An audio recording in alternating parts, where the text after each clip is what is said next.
readers, it's Lori. Welcome back. I'm excited today to talk about the books I hauled in September and a little bookish thing that I hauled as well. I did okay.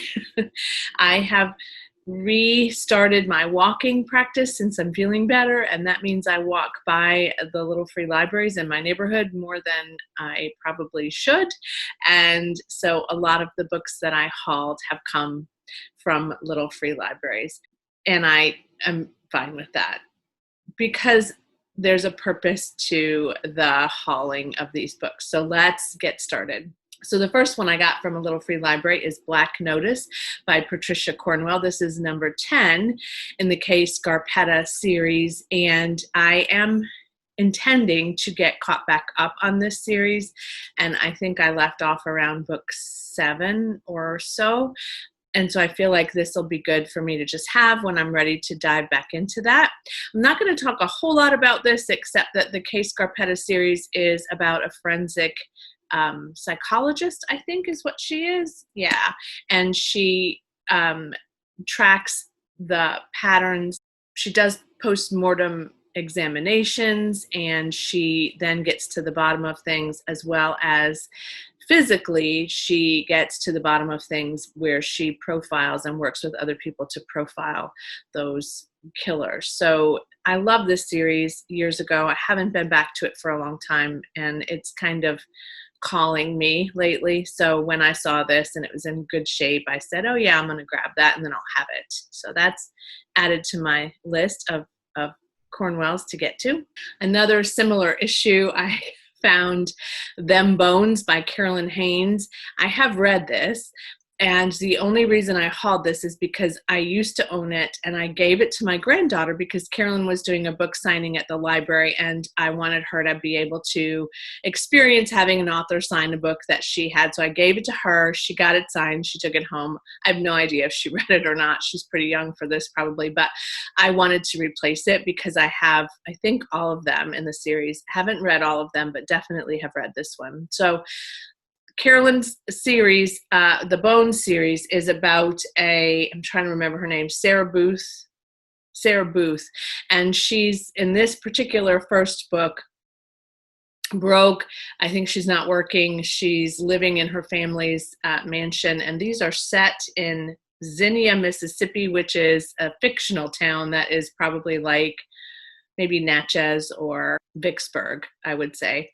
So she is living in this home. There's a ghost in the home with her that lives there and talks to her, and she has a lot of friends, and of course a murder happens, and she's asked to investigate how this person died, and that's how it starts, and it goes on and on and on in a series of books that I don't even know where she's at recently, but there's a lot of them. So I do want to get back to this series too, but I didn't want my series to be incomplete anymore, so I got this out of the library. Another one I got out of the little free library I read recently, and that's The Life We Bury by Alan Eskins, and I loved this. I listened to it, and I adored it, and I want to read the next one very soon. And I was so excited to see this copy in good shape as well, pretty good shape. I was so excited I squealed. So this one, if you've seen a recent wrap up, because I think I read it in August, maybe September. No, I mean August or maybe July. Sorry. This one follows Joe Talbert, who's a college student, doesn't have a lot of money, alcoholic mom, special needs brother. He's asked to do a project for school, and he has to interview an older person and interview them about their lives. And he can't really find anyone at this nursing home that he visits who's willing to do that, or the nurses aren't willing to let him kind of bother them. But there is an older man who's dying at the nursing home who was sentenced to life in prison and then got cancer while in prison. And so they transported him to this assisted living space or nursing home in order to essentially die. And he's accused of murdering someone, and Joe begins to interview him, and it is a beautiful story, and I cannot recommend it highly enough. I gave this 5 stars. Ask for More by Alexandra Carter is a book that was recommended to me by a fellow coach who's actually doing a book club with this book, and I think a little bit of group coaching too, which is a kind of a unique idea to me and something I'm considering with my own business. But this is a book about negotiating for what you want in a way that is designed as a method. So it's 10 questions to negotiate anything, and it's 5 questions that you ask yourself and 5 questions that you ask the person that you're negotiating with. I do work with a lot of people who are in that space, business owners who are negotiating contracts with people, coaches who are trying to acquire business, executives, people who are having to negotiate in relationships in whatever way with whomever in their lives. So I thought it would be a great read, and it just sounded intriguing to me. So I got this one as well, and I got it from Amazon. And then the Book of the Month Club. So this is my second month being a member of the Book of the Month Club. If this is something you're considering, my link for the friend, refer a friend, is in the description box below. This month, the Book of the Month Club selections just made me so excited. I even posted these early on Instagram because I was so happy that this was available to me. So the first one, I got one, my regular Book of the Month Club, and then I got one add-on. So the first one is Anxious People by Frederick Bachman. This is his new novel. If you have watched my channel, I've read 1 or 2 Frederick Bachmans, and I really like him as an author. This one follows a group of people who are suddenly held hostage by a bank robber who is fleeing from the scene of the crime. And so there's 8 of them, I think, and they are all in this place together as hostages, and they're learning about each other and about each other's lives, and they're sharing truths, and it just seems so interesting to me. And Frederick Bachman has this great ability to create characters in a really real and raw way, so you're able to understand, even when they do really awful things, you're able to kind of understand the motivation behind them and what their backstory is. And I just adore him. So I was delighted to see that this is a selection and scooped it up. Yes. And and the other one I could not resist is One by One by Ruth Ware. This is her newest novel. I don't own any other Ruth Ware, so this is not only her newest, but it's my first physical acquisition of her books. I own one on audio, but most of the others I have read. No, I own it on ebook. I got an advanced copy of the last one, but most of the others I've read have been acquired by the library or something. But I'm so excited about this one. So if you remember, The Turn of the Key was was based loosely on The Turn of the Screw by Henry James.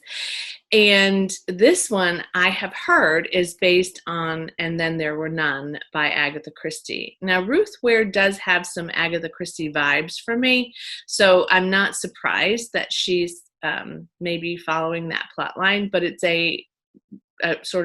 maybe a retelling. I don't even know that that's fair, but it's loosely based on that plot, and it's also modernized, as The Turn of the Key was too. So it's modernized in the sense that this group of people are going on a retreat. They all work together in this company, a startup tech company, I think, in the French Alps in a rustic ski chalet, and they have a really robust corporate retreat planned, and some things happen, and they're isolated because of a snowstorm, and I don't really want to know what happens to them. I just want to get to it really, really quickly. It's been all I could do to stay true to my September TBR and not grab this and devour it. But I showed exemplary willpower and do think that this is going to be on my October TBR. I don't think I could wait another month.